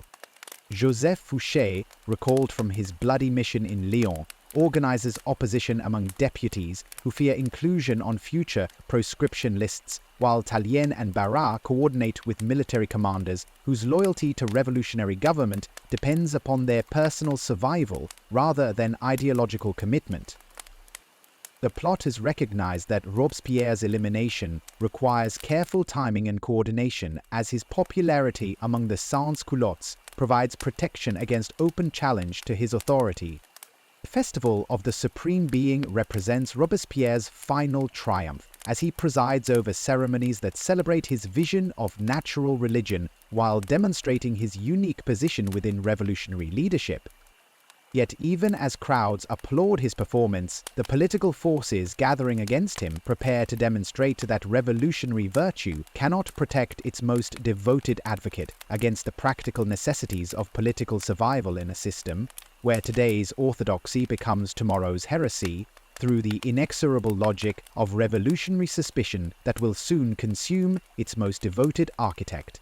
The conspiracy against Robespierre crystallizes on the morning of 9 Thermidor, year 2, as his enemies within the convention prepare to strike before the Incorruptible can eliminate them through another wave of purges. The previous day's session had witnessed Robespierre's final major speech, a rambling denunciation of unnamed conspirators that convinced his listeners that no one remained safe from his suspicions, while demonstrating how completely his vision of republican virtue had divorced itself from political reality. The speech reveals a man whose certainty about revolutionary principles has transformed into paranoid isolation as former allies distance themselves from policies they helped create, but now recognize as threats to their own survival. His refusal to name specific enemies creates terror among deputies who recognize that silence provides no protection against accusations that might emerge from his private deliberations with the Committee of Public Safety. The convention session begins with an atmosphere of barely contained tension, as Robespierre's opponents coordinate their assault while his supporters remain unaware of the conspiracy developing around them. Jean-Lambert Tallien, whose mistress Teresa Cabaret languishes in prison awaiting execution, leads the attack with a speech denouncing tyranny exercised in the name of liberty, while calling for restoration of representative government that serves the nation rather than individual ambition. Jacques-Alexis Durieux denies Robespierre the floor when he attempts to respond, his parliamentary maneuver preventing the Incorruptible from deploying the oratorical skills that had previously rescued him from political danger, while demonstrating how completely his influence within the convention has eroded. The assembly erupts in chaos, as deputies who had remained silent during months of terror find courage to voice opposition they had suppressed through fear of revolutionary justice. The decree of accusation passes overwhelmingly, as representatives who had voted for countless executions now condemn the architect of systematic terror, while seeking to distance themselves from policies they had endorsed through passive compliance. Robespierre's brother Augustin demands to share his fate, his loyalty providing touching contrast to the pragmatic calculations that motivate most political relationships during this period of revolutionary upheaval. Saint-Just attempts to defend his colleague through appeals to revolutionary principle, but his theoretical arguments about virtue and terror fall upon deaf ears among deputies, whose primary concern involves their personal survival rather than abstract questions about republican government. The young theorist whose writings had provided intellectual foundation for terrorist policy discovers that philosophical consistency offers no protection against political necessity when former allies choose expedience over ideological purity. The arrested conspirators find temporary refuge in the Hôtel de Ville, as municipal authorities, loyal to Robespierre, attempt to organize resistance against the convention's decree, while calling upon Parisian sections to defend revolutionary government against moderate conspiracy. Henriot, commander of the National Guard, mobilizes forces loyal to the Commune while attempting to coordinate military response that might reverse the morning's political defeat through popular insurrection. The crucial hours between afternoon and evening determine whether Robespierre's supporters can mobilize sufficient force to overturn the convention's action through armed intervention that would establish precedent for military dictatorship based upon popular will rather than representative institution. The sections respond slowly to calls for insurrection, as working-class leaders debate whether supporting Robespierre serves their interests or merely prolongs policies that have failed to address economic grievances. The sans-culottes, whose enthusiasm had sustained revolutionary government through previous crises, remain largely passive during this decisive confrontation, their indifference reflecting exhaustion with political violence that has consumed revolutionary energy while failing to produce promised improvements in material conditions. This silence of ordinary Parisians demonstrates how completely the terror has alienated popular support that revolutionary government requires for survival. Paul Barras leads convention forces that surround the Hôtel de Ville during the evening hours while demanding surrender of the accused deputies and their supporters. The military action proceeds without significant resistance as National Guard units abandon their posts rather than fight for leaders whose policies have created more enemies than supporters among the population they claim to represent. The final confrontation occurs near midnight as convention forces storm the municipal building while Robespierre attempts suicide with a pistol that shatters his jaw without killing him instantly. The failed suicide symbolizes the incomplete nature of his political defeat, as his survival ensures trial and execution that will provide public vindication for his opponents while demonstrating popular rejection of terrorist policies. Augustin Robespierre throws himself from a window in desperate attempt to avoid capture, his broken body symbolizing the violent end of idealistic politics that had promised moral regeneration through governmental action. Saint-Just maintains stoic silence during his arrest, while Georges Couton's wheelchair overturns during the chaos, his physical helplessness contrasting with the political power he had wielded as member of the triumvirate that dominated the Committee of Public Safety. The 22 condemned men face the guillotine on 10 thermidors without trial, as the convention applies terrorist methods against terrorism's architects, while demonstrating that revolutionary justice serves political expediency rather than legal principle. Robespierre's execution draws enormous crowds whose cheers celebrate the end of systematic terror, while revealing popular exhaustion with policies that had promised virtue but delivered only death.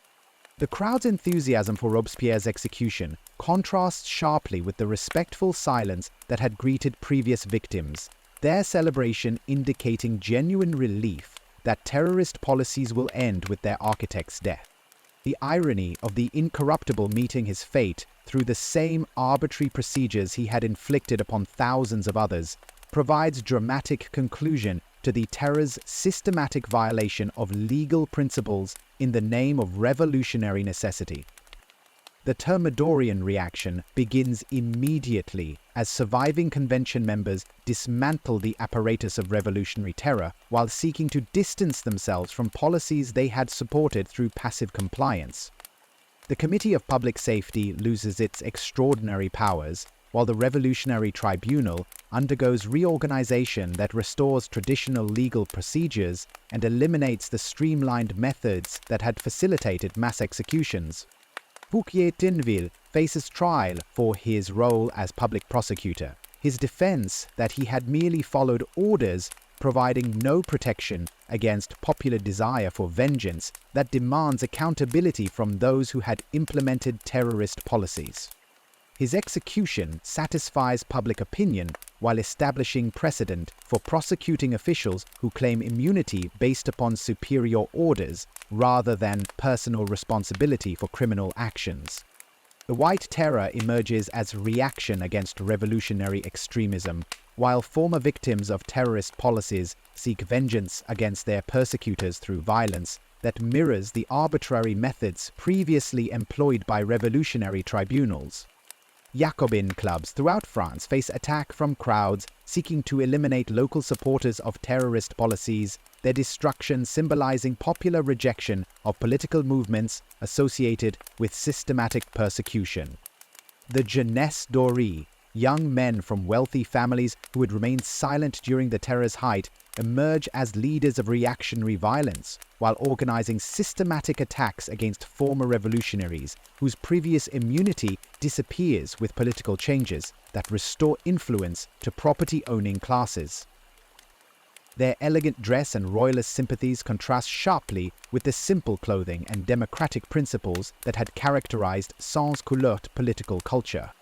The Directory emerges from the Constitutional Convention that meets during 1795 as moderate Republicans attempt to create a governmental system that avoids both royal despotism and democratic excess, while establishing representative institutions capable of maintaining order without resorting to systematic terror. The new constitution restricts suffrage to property owners while creating bicameral legislature and 5-member executive that distributes power among multiple institutions. The economic crisis continues plaguing France as revolutionary governments prove unable to solve financial problems that had triggered the original political upheaval, while military expenses increase due to ongoing warfare against European coalitions. The assignats collapse in value as currency inflation destroys popular living standards while creating opportunities for speculators who purchase confiscated property at depreciated prices. Social tensions intensify as class divisions reassert themselves through directory policies that favor property owners, while eliminating egalitarian measures that had protected working-class interests during the democratic phase of revolutionary development. The return of elaborate dress and social hierarchy symbolizes counter-revolutionary reaction that repudiates democratic achievements while restoring privileges based upon wealth rather than political virtue. The Gracchus-Babeuf conspiracy represents a final attempt to restore democratic revolution through communist policies that would eliminate private property while establishing economic equality, enforced by revolutionary dictatorship. The plot's discovery leads to trials that eliminate remaining democratic leaders, while demonstrating that moderate republicanism cannot accommodate demands for social transformation that transcend political reform. The coup of 18 Brumaire brings Napoleon Bonaparte to power as military dictatorship replaces civilian government through popular acclaim that welcomes strong leadership capable of ending political instability while preserving revolutionary achievements that serve middle-class interests. The young general's rise demonstrates how revolutionary France, exhausted by a decade of political upheaval, chooses order over liberty while maintaining social changes that benefit property-owning classes. Napoleon's coronation as emperor in 1804 completes the revolution's transformation from democratic uprising into military despotism that conquers Europe while eliminating representative institutions that had emerged from revolutionary political development. The empire that emerges from Republican France demonstrates how popular movements can create conditions for authoritarian rule when democratic institutions prove unable to manage social conflicts generated by rapid political change. The revolution that began with financial crisis has consumed its creators, while producing political transformations that extend far beyond France's borders, as revolutionary principles challenge traditional authority throughout Europe. The decade of upheaval ends with military dictatorship that preserves some revolutionary achievements while eliminating democratic institutions, demonstrating the complex relationship between liberty and order that continues shaping modern political development. The empire that Napoleon constructs from revolutionary France extends across the European continent like a vast laboratory, where the ideas born in 1789 encounter traditional societies unprepared for the radical transformation of political, social, and legal relationships that revolutionary armies carry with them into battle. The Grande Armée marches through kingdoms and principalities where feudal obligations still bind peasants to noble masters, while revolutionary concepts of citizenship, legal equality, and national sovereignty spread through conquest and administrative reform that dismantles centuries of accumulated privilege. The Napoleonic Code, promulgated in 1804, crystallizes revolutionary legal principles into systematic jurisprudence that eliminates aristocratic privilege while establishing equality before the law, protection of property rights, and secular marriage that replaces religious control over family relationships. These legal innovations spread throughout Europe, as French administration imposes uniform standards that transcend local customs and traditional authorities, creating common frameworks for commerce, education, and civil relationships that survive political changes. The continental system attempts to exclude British trade from European markets, while demonstrating how revolutionary nationalism can evolve into imperial economic warfare that subordinates conquered territories to French commercial interests. Yet, even as Napoleon's policies serve French dominance, the administrative and legal changes his regime implements create conditions for economic modernization that accelerate social transformation throughout the areas under French influence. The revolutionary principles of popular sovereignty and national self-determination prove impossible to contain within French borders as occupied populations adapt democratic concepts to their own circumstances while developing resistance movements that combine traditional loyalties with new forms of political organization. The Spanish guerrilla warfare against French occupation creates models for popular resistance that influence subsequent liberation movements, while demonstrating how revolutionary ideas can inspire opposition to the very forces that originally disseminated them. The German states experience particularly profound transformation as French occupation eliminates the Holy Roman Empire while encouraging administrative rationalization and legal reform that lay foundations for eventual national unification. The Confederation of the Rhine introduces French legal codes and administrative practices that survive Napoleon's defeat, while creating precedents for centralized government that transcend traditional particularism. The liberation wars that ultimately defeat Napoleon mobilize popular enthusiasm through appeals to national identity that derive directly from revolutionary concepts of citizen soldiers defending their homeland against foreign oppression. The Battle of Leipzig in 1813 witnesses European coalitions employing revolutionary military tactics and patriotic motivation against the empire that had originally developed these innovations, demonstrating how completely revolutionary warfare has transformed international conflict. The Congress of Vienna attempts to restore traditional European order while acknowledging that complete return to pre-revolutionary conditions has become impossible due to social and political changes that have fundamentally altered relationships between rulers and subjects throughout the continent. The principle of legitimacy that guides the restoration cannot eliminate bourgeois property rights, legal equality, or administrative efficiency that revolutionary and Napoleonic reforms have established as new standards for governmental effectiveness. The Latin American independence movements directly apply revolutionary principles to colonial contexts, as leaders like Simón Bolívar and José de San Martín adapt French and American precedents to their struggle against Spanish imperial authority. The Venezuelan Declaration of Independence explicitly invokes the rights of man, while establishing republican governments based upon popular sovereignty rather than royal prerogative, demonstrating how revolutionary concepts transcend their European origins. The revolutionary legacy proves equally significant in reshaping economic relationships as the elimination of guilds, internal tariffs, and feudal obligations creates conditions for industrial development that accelerates throughout the 19th century.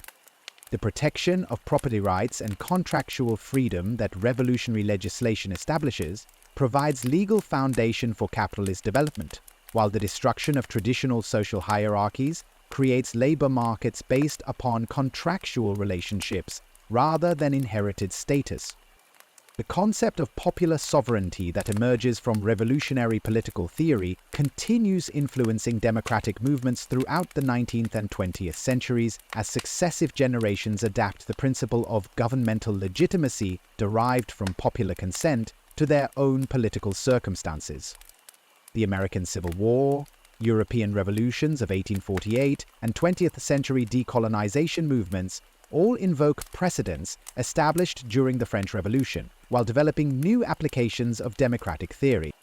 The tension between liberty and equality that revolutionary politics reveals becomes a permanent feature of modern political discourse as democratic societies struggle to balance individual freedom with collective welfare, while maintaining representative institutions capable of managing social conflicts that arise from economic inequality. The revolutionary promise of universal rights confronts practical limitations imposed by property relationships and social hierarchies that democratic governments prove unable or unwilling to eliminate. The transformation of warfare from limited conflicts between professional armies to total wars involving entire populations reflects revolutionary innovations in military organization and patriotic motivation that reshape international relations while creating precedents for 20th century global conflicts. The concept of the nation in arms that revolutionary France develops influences military planning and political mobilization throughout subsequent centuries.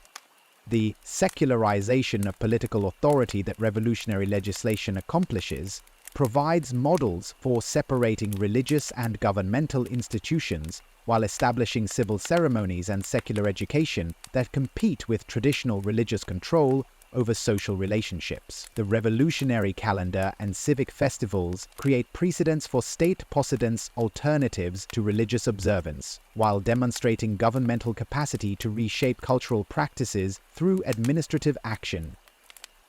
The revolutionary emphasis on rational administration and systematic legal codes influences governmental development throughout the modern period, as bureaucratic efficiency and legal uniformity become standards for measuring political effectiveness. The prefectural system that Napoleon establishes in France provides models for centralized administration that many countries adopt while adapting revolutionary innovations to their particular circumstances. The global impact of revolutionary ideas extends beyond immediate political applications to influence social movements, intellectual development, and cultural transformation that continue shaping contemporary society. The revolutionary assertion that traditional authority requires rational justification rather than blind acceptance creates intellectual frameworks for questioning established institutions while providing methodological approaches for social reform. The revolution that began with France's financial crisis has become a permanent force in modern political development, as each generation reinterprets revolutionary principles while applying them to new circumstances that the original revolutionaries could never have anticipated.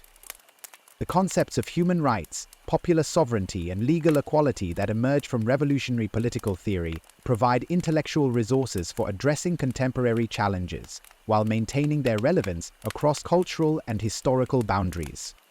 The eternal tension between liberty and order that revolutionary politics reveals continues defining modern democratic societies as they struggle to balance individual freedom with collective security while maintaining representative institutions capable of managing social conflicts that arise from economic inequality and cultural diversity. The French Revolution's legacy lies not in any particular governmental system it created, but in the permanent transformation of political consciousness that makes democracy both possible and necessary for societies that accept the revolutionary premise that legitimate government requires popular consent rather than traditional authority.